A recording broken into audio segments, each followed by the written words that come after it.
ہمارے چینل سے جڑنے کے لیے YouTube پر لمرا ایجنسی سبسکرائب کریں۔ میرے نبی گناہوں سے پاک ہے تو اتنی توبہ ہے، اور تو سر سے لے کے پاؤں تک لدا پڑا ہے، تو کہیں سے کہیں تک توبہ کرتا ہی نہیں۔ آج آنکھوں میں آنسو آ جاتے ہیں، لوگوں کی حال جنت کو اتنا آسان کر لیا کہ مت پوچھو۔ اچھا بعض مولانا بھی ایسے ہی، وہ بھی جنت میں ڈھکیل کے یا تھا، پورا ڈھکیل کے۔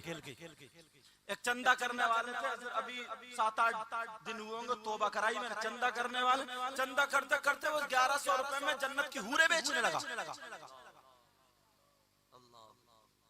اس بےہودے کو اللہ معاف فرمائے، یہی پتہ نہیں ہے میں کون ہوں کیا ہوں۔ وہ جنت کی حوریں بولے کون ہے جو 1100 روپے دے اور جنت کی حوریں خریدے؟ میں نے کہا بھائی تو کون ہوتا ہے جنت کی حوروں کی بولی لگانے والا؟ خوب لوگ کود کود کے آ رہے تھے، ہاں 1100 روپے میں جنت کی حوریں ہمیں مل رہی ہیں، جنت کی حوریں ہمیں مل رہی ہیں۔ 1100 روپے میں جنت کی حور، یہ جنت کی حوروں کو بیچنے والا ہوتا کون؟ ارے تو کیا جنت کی حوروں کا مالک؟ اپنا ٹھکانہ نہیں پیارے سنو، تم نے ان لوگوں کی زندگی کو تو دیکھا مگر ابھی خالی کرامتوں کو دیکھا، زندگی کو نہیں دیکھا۔ غوث پاک کا نام سن سن کر کے جو مچلنا سنو، وہی غوث پاک ہے جنہوں نے عشاء کے وضو سے ایک دن نہیں پورے 40 سال فجر کی نماز پڑھی ہے۔ وہی غوث پاک ہے جنہوں نے ایک دن نہیں پورے 15 سال کی ہر رات ایک پاؤں پہ کھڑے ہو کر کے ہر رات فجر تک قرآن پاک کی تلاوت کی ہے۔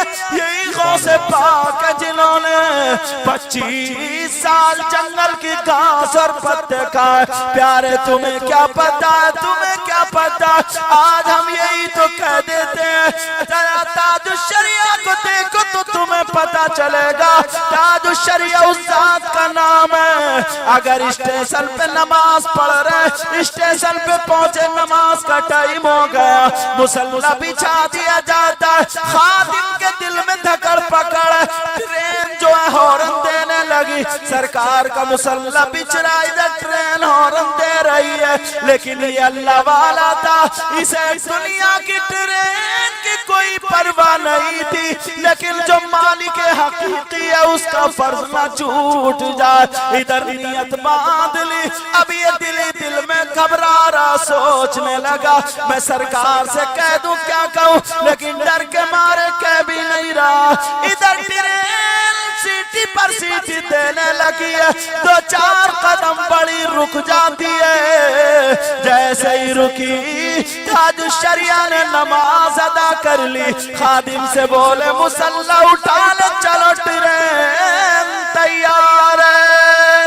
زندہ باد زندہ باد زندہ باد۔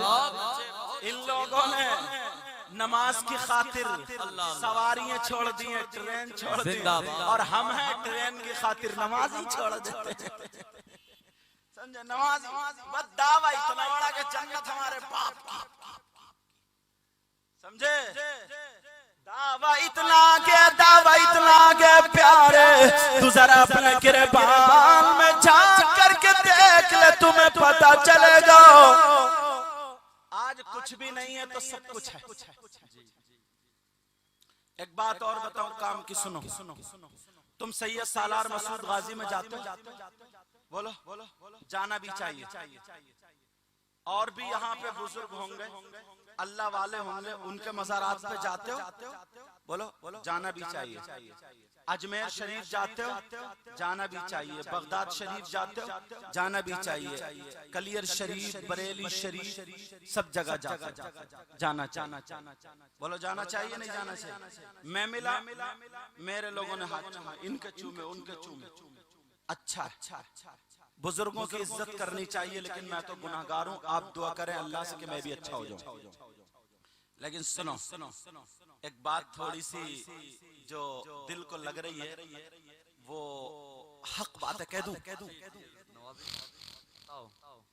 ایک جملہ پوچھ رہا ہوں، آپ لوگ کیوں جاتے ہو؟ کیوں جاتے ہو؟ ہاں اتنا کہہ سکتے ہو تم حضرت ہم اپنا کام بنانے جاتے ہیں، ہماری بگڑی بن جائے ہم اس لیے جاتے ہیں۔ کسی کو اولاد نہیں ہے تو اولاد مل جائے، کسی کا کاروبار اچھا نہیں ہے تو کاروبار اچھا ہو جائے، سب اپنی اپنی نیتیں لے کر کے جاتے ہیں، اس لیے جاتے ہیں سب کا جواب تاکہ دعا قبول ہو جائے۔ بولو جاتے ہو نہیں جاتے؟ اسی لیے ہاں وہ بات الگ ہے، تمہیں جانا چاہیے، لیکن عورتوں کا مزارات پہ جانا جائز نہیں ہے نا؟ یہ مفتی صاحب بتائیں گے یا آپ بتا رہے ہو؟ آپ بتا رہے ہیں جائز نہیں، یہ بات صحیح ہے، جائز، مگر سب سے زیادہ مزاروں پہ کون رہتی ہیں؟ اچھا تو یہ عورتیں جو ہیں جو مزاروں پہ رہتی ہیں ان کا کوئی شوہر ہے ہی نہیں، بیچاری آسمان سے اتری، ان کا ابا بھی کوئی نہیں ہے، یہ بھی آسمان سے اتری، کسی کے کھیت میں پیدا ہوئی، ندی میں بہ کے آ گئی اور مزار پہ چلی گئی، تمہیں اس سے کوئی تعلق ہی نہیں ہے، تمہیں بھی پتا جانا جائز نہیں ہے تو پھر کیوں بھیج رہے ہو؟ بولو یہ جو مزار پہ جا رہی ہیں ان کا کوئی باپ تو ہوگا، کوئی بھائی تو ہوگا، کوئی چچا تو ہوگا، کوئی تاؤ تو ہوگا، یہ لاوارث تو ہے نہیں؟ بولو اچھا پھر دوسری بات یہ ہے جو مزار کے یہ مجابر ہیں جو سجادہ بنے پڑے، یہ خالی پیٹ بھرنے کے لیے، گلک کے نوٹ نکالنے کے لیے، تیرے میرے لفافے لینے کے لیے، جو وہاں پہ شریعت کے خلاف کام ہو رہا اس کو روکنے کے لیے نہیں ہے کیا؟ یہ مزار کے احاطے میں، مزار میں وہاں گھسنے کیوں دے رہے ہیں؟ مگر یہ کیوں گھسنے دیں گے؟ ان کی تو دکان ہی نہیں سے چل رہی، ان کی تو دکان ہی بعض کچھ بھی نہیں ہے، خالی عورتوں نے اسے ولی بنا دیا، نماز پڑھتا نہیں کم وقت، کوئی ہاتھ دبا رہی، کوئی پاؤں دبا رہی اور کرامتیں بیان کر رہی ہے، کرامتیں بیان کر رہی ہے کہ میں نے یہ کرامت دیکھی، میں نے یہ کرامت دیکھی، اس نے اولاد دے دی، اس نے یہ کر دیا، وہ کر دیا، اور ٹھکانہ اس کا بھی نہیں ہے، یہ اللہ کا جو فرض ہے وہ بھی ادا نہیں کر رہا۔ بولو یہ خرافاتیں جب سب کو معلوم ہے تو کیوں ہو رہی ہیں؟ ارے جو سجادہ ہوتا، جو مجابر ہوتا، اس کی ذمہ داری کیا ہوتی ہے؟ تمہارا گھر اگر تمہارے گھر میں کوئی لیٹرین ڈالے کیا برداشت کرو گے؟ کہ تمہارے گھر میں کوئی آگ لگائے برداشت کرو گے؟ تمہارے گھر میں باہر کی کوئی لڑکی لڑکا کر کے غنڈہ گردی شروع کرے کیا برداشت کر سکتے ہو؟ ان مجابروں کو فخر ہونا چاہیے کہ اللہ نے ہمیں یہ مقام عطا فرمایا، ولیوں کے یہاں پر گندے کام ہونے نہیں دیں گے، شریعت کے خلاف کام ہونے نہیں دیں گے، مگر بولو کوئی روک رہا کیا؟ کوئی روک رہا نہ، تم روک رہے اپنی بہن بیٹی کو، نہ یہ روک رہے وہاں پہ آنے سے، بالکل غنڈہ گردی چل رہی ہے۔ چلو میں جو بتانا چاہ رہا تھا، میں یہ بتانا چاہ رہا تھا، تم اس لیے جا رہے ہو کہ تمہاری دعائیں قبول ہو جائے، تمہارا بیڑا پار ہو جائے، تمہارا کام بن جائے، بولا اسی لیے تو جا رہے ہو۔ لیکن میں تم سے پوچھنا چاہتا ہوں، علماء بھی یہاں بیٹھے ہیں، او سنو میرے بھائی، میں تم سے پوچھنا چاہتا ہوں کتنے لوگ جاتے ہیں؟ سب جاتے ہیں، کیا ہر ایک کی ہر دعا قبول ہو جاتی ہے؟ نہیں، اگر ہر دعا قبول ہو گئی ہوتی اب تک پڑوسی کو مروا چکا ہوتا، کب کا ختم۔ پہلے لوگ اگر پڑوسی میں بیمار ہو جاتا تھا پڑوس میں تو اس کی عیادت کرتے تھے، مدد کرتے تھے، اس کی خدمت کرتے تھے، اب اگر ہو جائے تو بد دعا کرتے ہیں، پرسوں مرتا ہو کل مر جائے، کل مرتا ہو آج مر جائے، آج مرتا تو ابھی مر جائے، باپ بیٹے مل کے اس کے گھر کا حساب کتاب لگا رہے ہیں کتنے کا بکے گا۔ پھر جلسے میں آگے کود کے کہتا جنت ہمارے باپ کے، نعرے تکبیر، نعرے رسالت، ارے گلے پھاڑ لیتا۔ اللہ اللہ سنو ذرا پیارے سنو، ہر دعا قبول نہیں ہوتی، لیکن چوبہ پروا کے غیور مسلمانوں یہاں پر آنے والوں سنو، علماء کی موجودگی میں ایک بات میں بھی بتا دوں، میں بھی تمہارا ساتھ دے دوں، ارے جانا چاہیے، جانا چاہیے، لیکن ایک بارگاہ کے بارے میں بھی بتا دوں، ایک مقام کے بارے میں بھی بتا دوں، ایک جگہ کے بارے میں بھی بتا دوں، وہاں پر اگر تم جاؤ گے تو خالی ہاتھ نہیں لوٹو گے، وہاں پر اگر جاؤ گے تو تمہاری دعا رد نہیں ہوگی، 100% قبول ہوگی، 100% دعا قبول ہوگی۔ پیارے میں بتاؤں کون سی جگہ ہے، وہاں پر کیا اس کا ایڈریس یاد کر لینا، بھول مت جانا۔ اور یہ بھی سن لو اگر دعا قبول نہ ہو تو میرا دامن پکڑ لینا، حشر میں دامن پکڑ لینا۔ میں اس لیے ذمہ داری سے کہہ کے جا رہا ہوں، یہ کسی اور کا فرمان نہیں ہے، یہ ہمارے تمہارے نبی کا فرمان ہے، ہمارے تمہارے نبی کا فرمان ہے۔ کون نبی؟ ارے وہ نبی جنہوں نے کہا جنت ہے ہم نے مان لیا دیکھی نہیں، جنہوں نے کہا جہنم ہے دیکھی نہیں ہم نے مان لیا۔ ارے وہ مقام وہ بارگاہ سنو، یاد کر لو اگر بیڑا پار کرنا ہو تو وہ مقام وہ بارگاہ دور نہیں، اولاد کے لیے اس کے ماں باپ ہیں، وہ ماں باپ کی بارگاہ، ماں باپ کی بارگاہ۔ اب جس نبی کا کلمہ پڑھتے ہو وہی نبی کا فرمان سنو، نبی فرماتے ہیں دعاء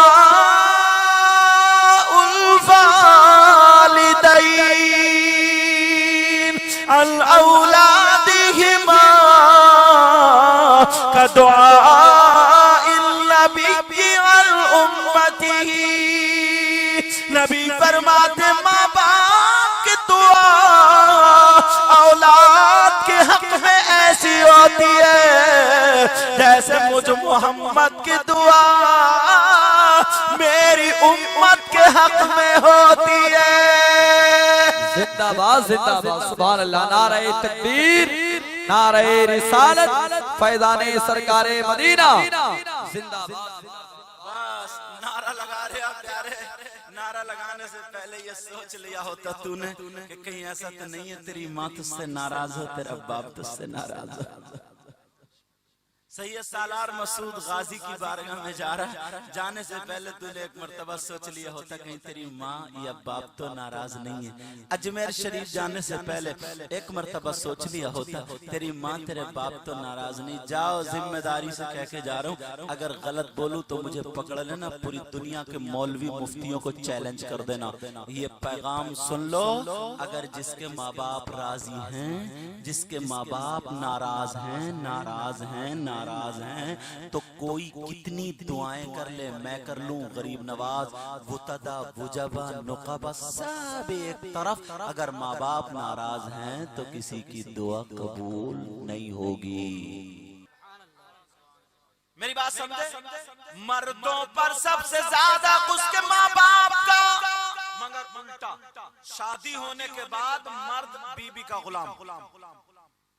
اب ماں باپ کچھ بھی کہیں نہیں مانتا، بیوی ایک رات میں پڑھا دے تو پڑھ گیا۔ اور عورتوں پر سب سے زیادہ اس کے شوہر کا شادی کے بعد، لیکن نہیں شادی اس کے ساتھ ہو گئی شوہر ہے مگر چلتی اس کے میکے والوں کی ہے۔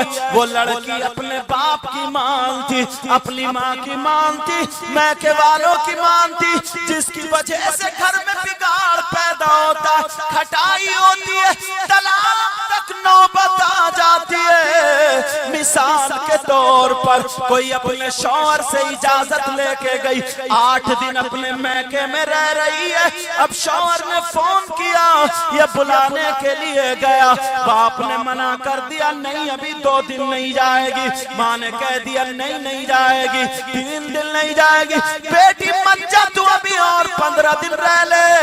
اب سنو، باس شوہر ناراض ہو جاتا ہے، سسر میں اور شوہر میں انبن ہو جاتی ہے، اس میں رشتوں میں کھٹائی پڑ جاتی ہے، گھر آ کر کے بھی یہی کہتی ہے اجی میں تمہارے پاس نکاح میں آئی ہوں، کوئی بک کے تھوڑی آئی ہوں، خرید کے تھوڑی لائے ہو۔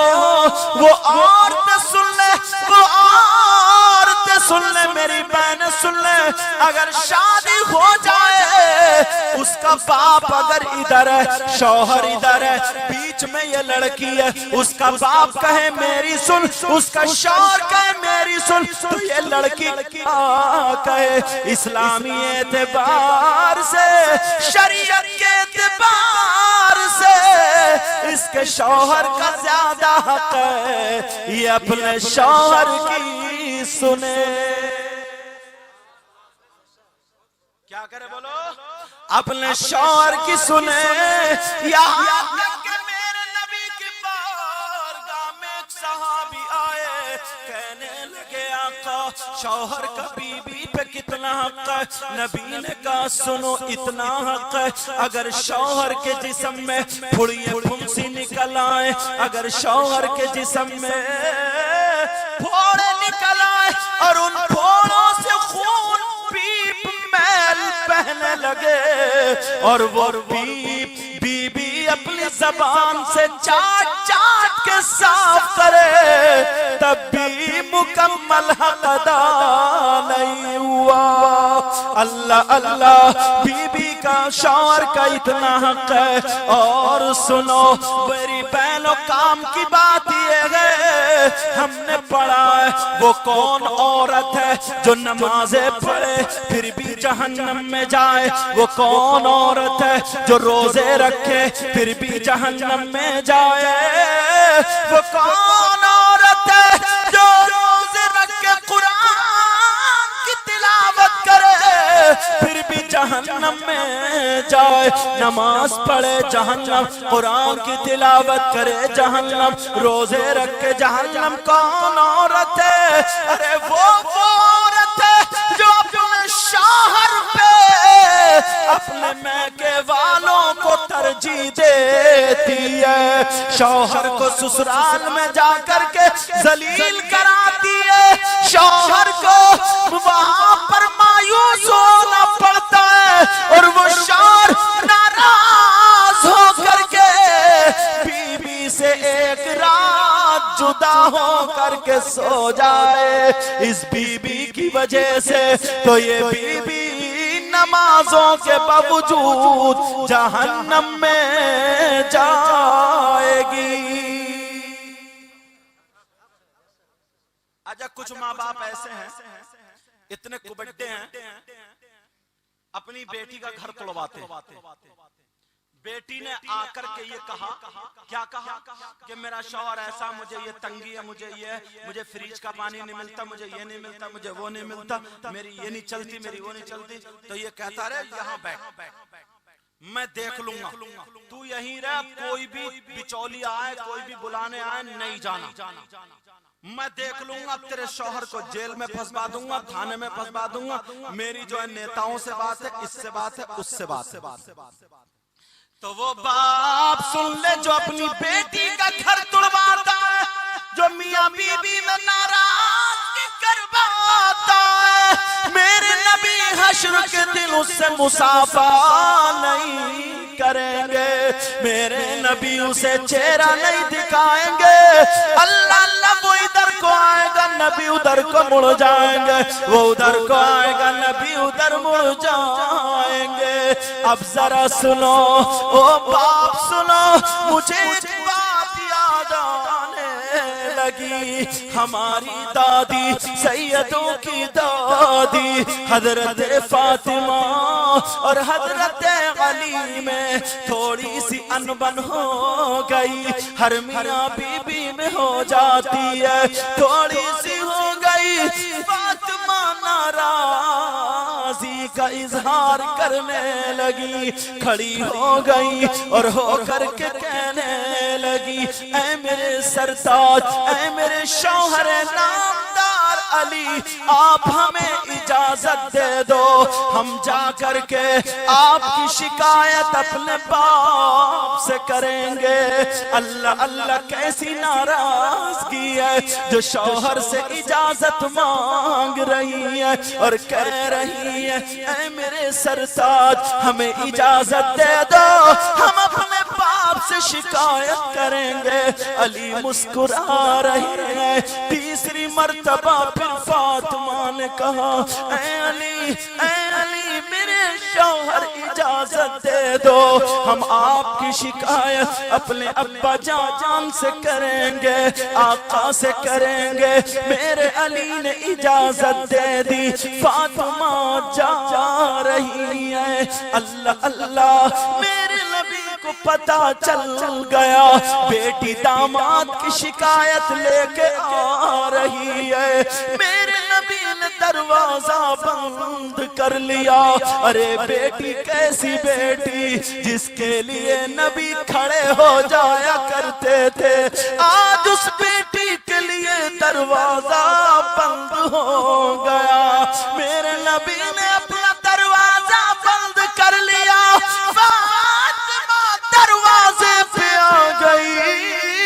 اور آواز دینے لگی دستک دیتی ہیں ابا جان دروازہ کھولیے دروازے پہ آپ کی بیٹی فاطمہ کھڑی ہے نبی نے فرمایا کون بیٹی فاطمہ کا ابا جان میں آپ کے دل کا ٹکڑا فاطمہ نبی نے کہا کون فاطمہ کا ابا جان جس کو آپ اپنا جگر کہتے ہیں اپنا کبد کہتے ہیں اپنے دل کا ٹکڑا کہتے ہیں وہی بیٹی فاطمہ نبی نے کہا کون بیٹی فاطمہ ابا جان دروازہ کھولیے حسین کی ماں فاطمہ نبی نے فرمایا کون حسین کی ماں فاطمہ ابا جان حسن کی ماں فاطمہ کا کون حسن کی ماں فاطمہ فاطمہ رونے لگی اور رو رو کر کے کہنے لگی ابا جان خدیجۃ الکبریٰ کی بیٹی فاطمہ نبی نے دروازہ نہیں کھولا باپ ہے باپ پوری دنیا کی بیٹیوں کے باپ کو نبی نے یہ پیغام دے دیا فاطمہ نے دروازے پہ کہا خدیجۃ الکبریٰ کی بیٹی فاطمہ کا کون خدیجۃ الکبریٰ کی بیٹی فاطمہ اب فاطمہ رو رو کے کہنے لگی ابا جان علی کی بی بی فاطمہ نبی نے کہا پہلے علی کی بی بی کو چاہیے اپنے شوہر علی کو راضی کرے اور جا کے معافی مانگے ورنہ باپ کا دروازہ کبھی نہیں کھلے گا سیدہ فاطمہ آنکھوں سے آنسو پوچھتی ہوئی واپس ہو گئی ابا کا دروازہ جا کر کے علی کے قدموں پہ دوپٹہ رکھ دیا کہ میرے علی مجھے معاف کر دو کہ علی معاف کر دو علی مجھ سے راضی ہو جاؤ علی معاف کر دو علی کہہ رہے فاطمہ میں تو تم سے ناراض تھا ہی نہیں کہ علی معاف کر دو میرے ابا جو مجھے دیکھ کے کھڑے ہو جایا کرتے تھے آج دروازہ نہیں کھولا علی معاف کر دو میں تو ناراض نہیں تھا تم ہی ناراض تھی مگر تمہاری ناراضگی میں بھی تو پیار تھا کہ فاطمہ اگر ناراض ہوتا تو اجازت ہی کیسے دیتا فاطمہ علی کو چپٹ گئی علی فاطمہ کو چپٹ گئے اتنے میں پیچھے سے میرے نبی بھی آ گئے آخر بیٹی تھی نا باپ تھے نبی پیچھے سے آ گئے جب نبی کی آہٹ ہوئی فوراً فاطمہ ہٹ گئی علی بھی ایک طرف دعا کر دی اے اللہ اے اللہ ان دونوں میں ایسی محبت عطا فرما۔ بیٹی پلٹ کے باپ کے گلے پہ لگ گئی، سینے پہ سر رکھ کے کہنے لگی ابا جان کیا ہمیشہ کے لیے دروازہ بند ہو گیا؟ کہا نہیں بیٹی سن لے اس لیے آیا ہوں تجھے حق بتا دوں، مردوں پر سب سے زیادہ حق اس کے ماں باپ کا ہے، اور عورتوں پر زیادہ حق اس کے شوہر کا ہے۔ آپ اپنے جلسوں کی ریکارڈنگ کے لیے ہم سے رابطہ قائم کریں۔ لمرا ایجنسی امین آباد لکھنؤ، موبائل نمبر 9935055789